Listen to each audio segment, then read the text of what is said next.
people and artificial intelligence are better together. And through our proprietary generative AI content automation platform, teams of all types and sizes are empowered to build and deploy smart composition, business intelligence reporting, and process optimization content solutions.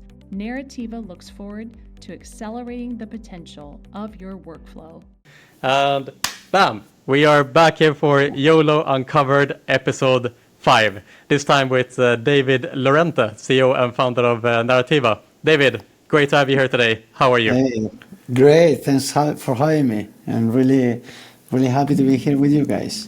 I'm very excited to have you here as well, actually, because David, you run a very exciting company, especially now going into 2023. Narrativa obviously specializes in generative AI and creating AI content, essentially AI written content for not only gambling companies, but other verticals as well. But rather than me trying to explain your company, feel free to give a little bit of an introduction of Narrativa and what the company does more in detail, please.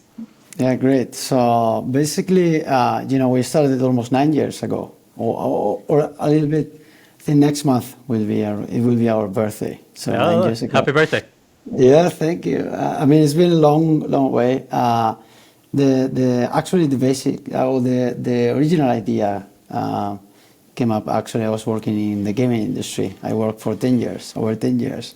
And I came up with the idea of generating content automatically because at the time I was managing one of the brands of Betson, and it was a bit frustrating, or very frustrating for me to see how everybody was, creating content all the time, banners, text, terms and conditions, promotions. It was really crazy, and this didn't allow people to really focus on and understand their jobs. Yeah.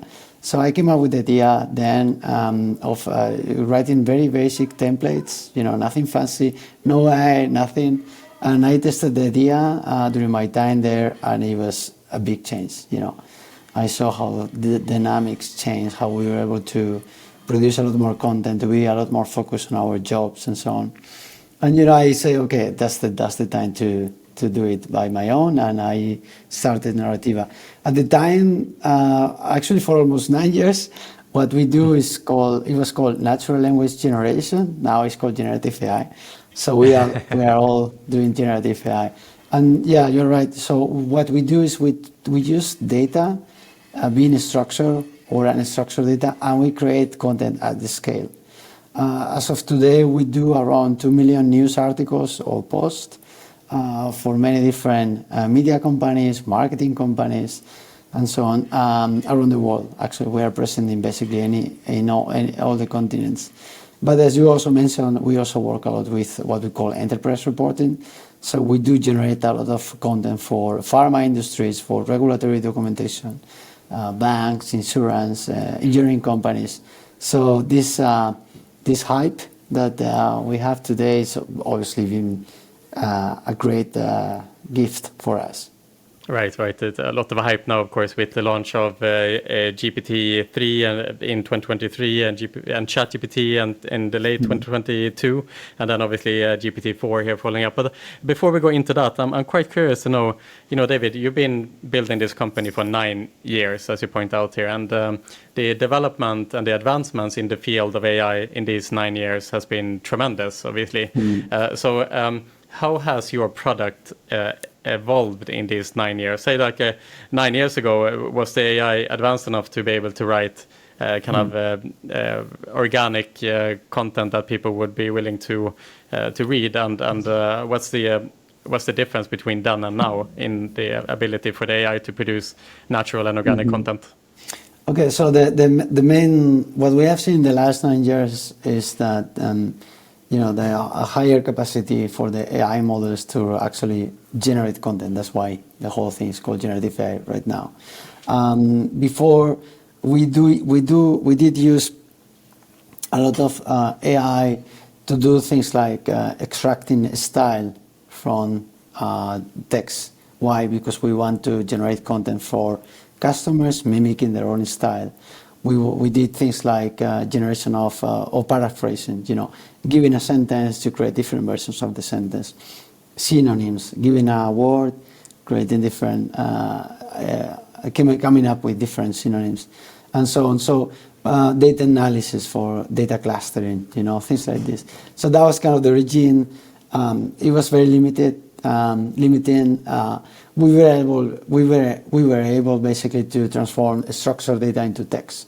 So we got things like football statistics, and we were able to write a game summary. It was like this for about first 4 years.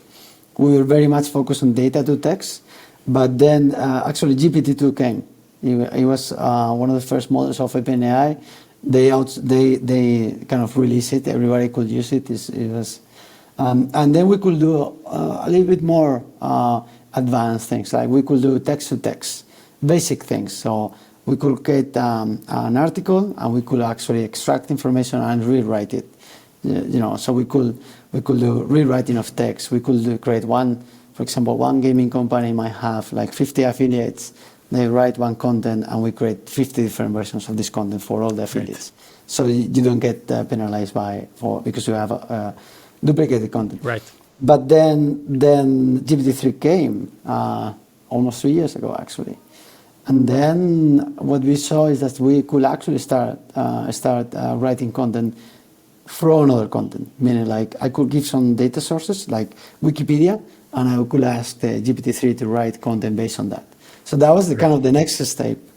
It was amazing. We started doing a lot more advanced things like for entertainment, extracting information from social media, creating content, automating a social media post. So that was really like the next generation, let's say.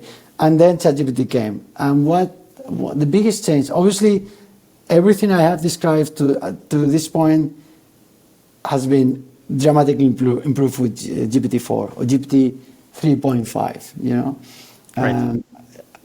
Plus, the biggest advantage is that you could actually generate content without having to provide more other content. You could ask to create a content about, why it's so thrilling to play casino games, for example, and it's going to create a content. So that was the biggest change. It comes with some also painful problems that, generative AI has hallucinations, invents things, and then plus, obviously, some of these models have been heavily restricted in terms of what they can actually answer. They are moderated models, so they come with some limitations that we have to overcome. Right, and with the launch of ChatGPT in end of 2022, these tools became democratized to some extent, where every person left, right, and center was able to then take advantage of generative AI. How do you stay relevant as a company when everyone already has access to ChatGPT? Yeah, so that's very interesting, because in the AI world you have what we call the foundational models, which are ChatGPT is actually a product. It has an interface, it's a chat. But if we think about the models that run ChatGPT, which we have GPT 3.5 Turbo, GPT-4 now, and so on, these are models that can be accessible. You can access these models through an API, right? So there are two things. First thing, there's an incredible hype around this, so it's very beneficial for us. And second thing, these are foundational models, meaning like, yes, with ChatGPT, you could actually create an article. That's absolutely fine. If actually somebody has to create one article or 5 or 10, it's much better to use ChatGPT. It's going to be free or almost free. No, it's right. Just, we are not in this space. We are in the space of automation, meaning like, a gaming company might have, as I say, 50 affiliate sites, and they want to create, 100 articles per each site every day. Obviously, you need to add some automation. Plus, there is one thing that you have to be able to connect different data sources from casino game data, jackpot winners, bonus offers from the operator. So our platform allows customers to integrate all these data sources to actually use generative AI and other type of models to actually generate content and then automate this. You think about this like if you have a Excel sheet and each row is a data point. You have one casino description or a casino game data for each row, and then if you have 10,000 rows, you have 10,000 games. In a matter of minutes, with our platform, you can actually generate 10,000 casino game descriptions in one language. It's multi-language, so you can create in any language you want. And then another great thing is that the data integration is done automatically, and all our content is delivered through an API. So the customers can actually connect it directly to their CMS or the social media platform or whatever, or reporting platform, and get the content automatically. So we are in the game of what we call application layer for automation. And yes, we do use some of these models that you mentioned, which are, again, are very beneficial for us because we can do more things than we could do before.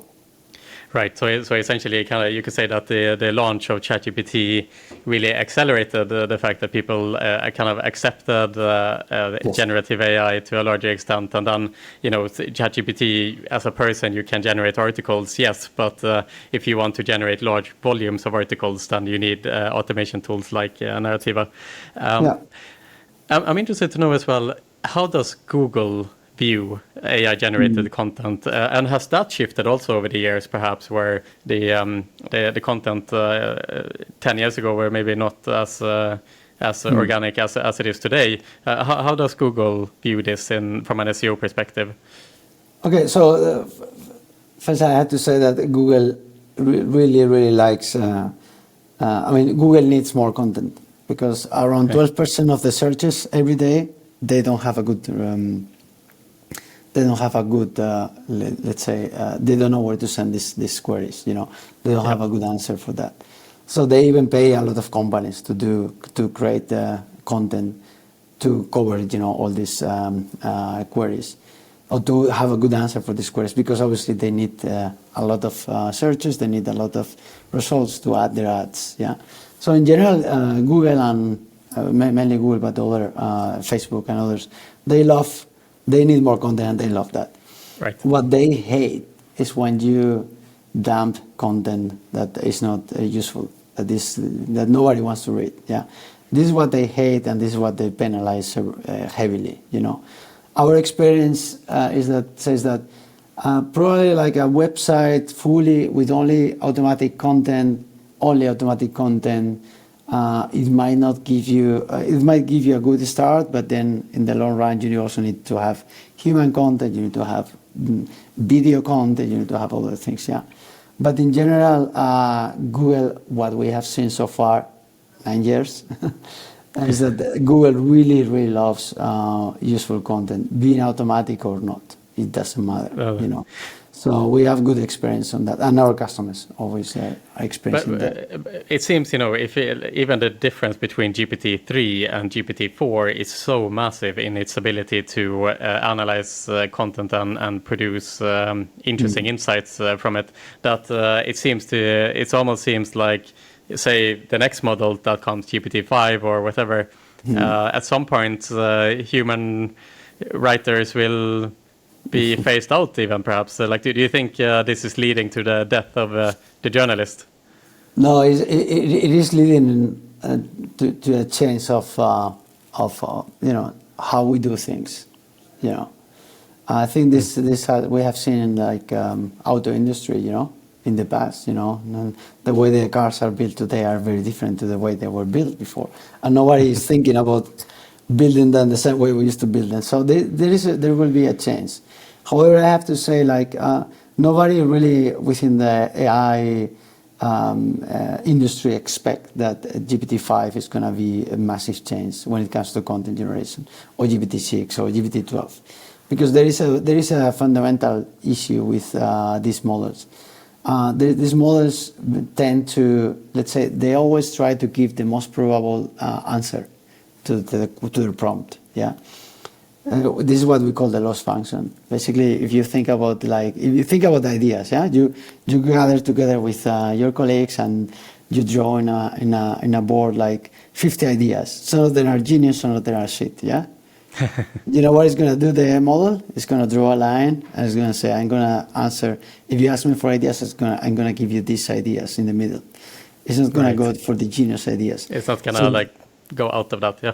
Because it's not likely. It's like the same with art and so on. It's going to be able to reproduce what Picasso painted or you name it, but it's not going to be able to be a new Picasso or a new Dali or a new, So that is the great limitation, and this is the great opportunity for humans, to do the average stuff automatically and focus on the genius stuff, genius ideas, and that is the opportunity for humans to do more with less and to be more creative. Right. Exactly. So essentially, the AI is looking for the most likely solution, and it's trying to minimize the hallucination, for example, when it does something that is totally out of the scope of the question, and rather Absolutely. trying to do the best it can to just answer the question essentially that you're asking it. I'm curious as well, David, how has the reception been when you speak to iGaming companies specifically? Do most iGaming companies today take advantage of AI generative content? Is there anything? Is the adoption happening as fast as you are hoping? What's the the general response that you get when you talk about this product? Yeah, well, in general, gaming companies are quite conservative when it comes to the use of AI, especially for content. Because, coming back from where I started, gaming companies are generating content all the time. Not only text, but banners and creatives, and it's the game. So it's kind of. They are very afraid of making mistakes and in terms of SEO and so on. So they are very conservative. Okay, so the adoption is of course, it's been accelerated a lot, but it's not where it should be. We feel that even if there has been a big change, there is still a lot of. They are afraid, of using these tools, and then there are other considerations, like. As simple as integration with their CMS. Many of the gaming companies they have proprietary CMS developed in-house where integrations with third parties are either limited or very hard to build. So there are also practicalities there, right? But most of we work, especially in the US, this is where we are growing much faster. And we work a lot with affiliates and also gaming companies, but usually for social media, and long tail content, things like this. This is where we see the biggest change and the biggest lowest hanging fruit for the gaming companies, starting with affiliates, with social media, and then start thinking about other types of automation, maybe more core for their businesses. Speaking of challenges, David, you ran Narrativa for 9 years. I know you came from a background within the iGaming industry, of course, as an employee there. What challenges have you found in this journey as a startup founder? Building a company is incredibly difficult, even with a strong product as you have. But in 9 years, I'm sure you faced a lot of challenges and a lot of moments, perhaps, where you were questioning if this was the right decision, or can you talk a little bit more about maybe the journey itself that you've been on and the challenges that you faced so far?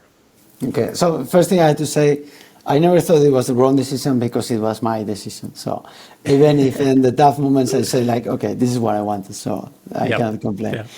No, so the biggest change for us, and I guess for example in the crypto world, that you know also very well, any disruptive technology that is challenging the status quo faces a lot of resistance, resistance. And that is the biggest pain that we experience, because even if we were able to generate narratives, content like 8 years ago, like good content already, people were like, no, don't believe it. It's not gonna work, And then you prove it. You run the famous pilots, all the startups are running pilots all the time. And then it worked, and they're like, yeah, but we are not ready for that. What are we gonna do with so much content? And then this problem came up, like, okay, what if you have like 10,000 articles every day for all your affiliate network? How do we use that? How do we? So we need to have integrations. We need to have, our SEO team has to think not only about the main keywords, but also the long tail keywords. And so there has been a lot of resistance, and we experienced that as well in the media industry, in the pharma industry, in the engineering and banking industry, marketing. Probably marketing, they are much more open because they have bigger issues, with content generation. And it's a cost for them more than an opportunity. But, the main thing is that when you disrupt the status quo, a lot of people are going to hate you. Yeah, it's true. Yeah, you are in a meeting with 10 people and you see like 9 of them love it, and you see the guy there thinking like, I'm going to lose my job, and then you see it's not going to work if the guy has to have certain influence on decision. But there are ways to overcome this, either in the way we sell and the way we in the products we provide. But this has been the biggest pain for me. It's like you see it's working, and then they don't want to sign.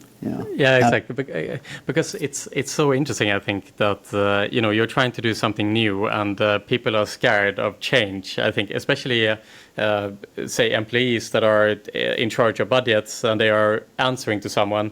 To them, oftentimes it's what you are proposing is just a risk to them.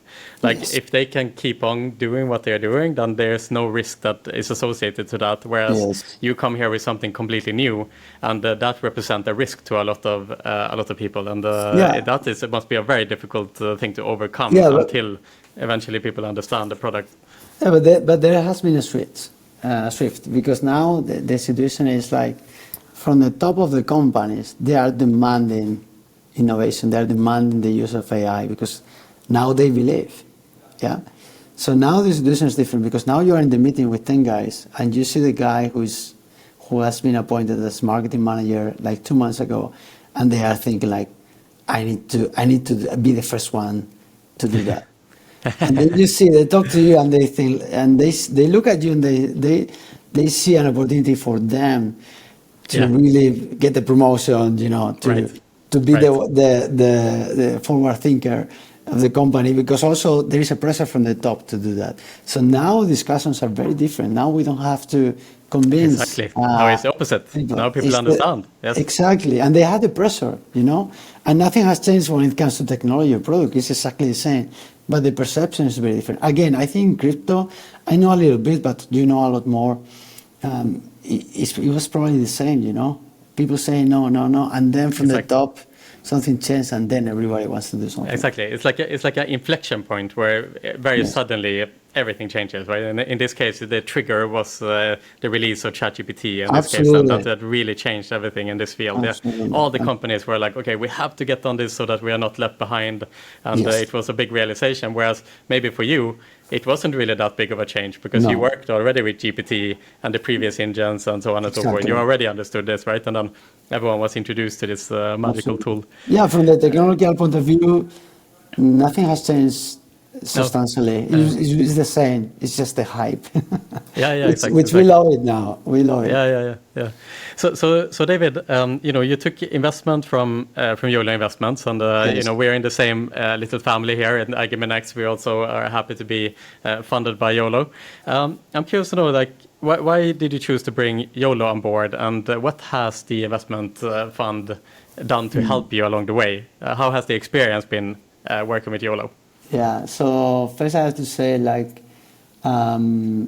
we started working with media companies because it was easier. Media companies were much more open to adopt content automation than gaming companies at the time. And at a certain point, we realized that we have to really capture more value. Media companies are good. It's a good start, but then, it's not the best industry to be in. Yeah. Then we thought about gaming, because the content is so similar, the processes, everything is so.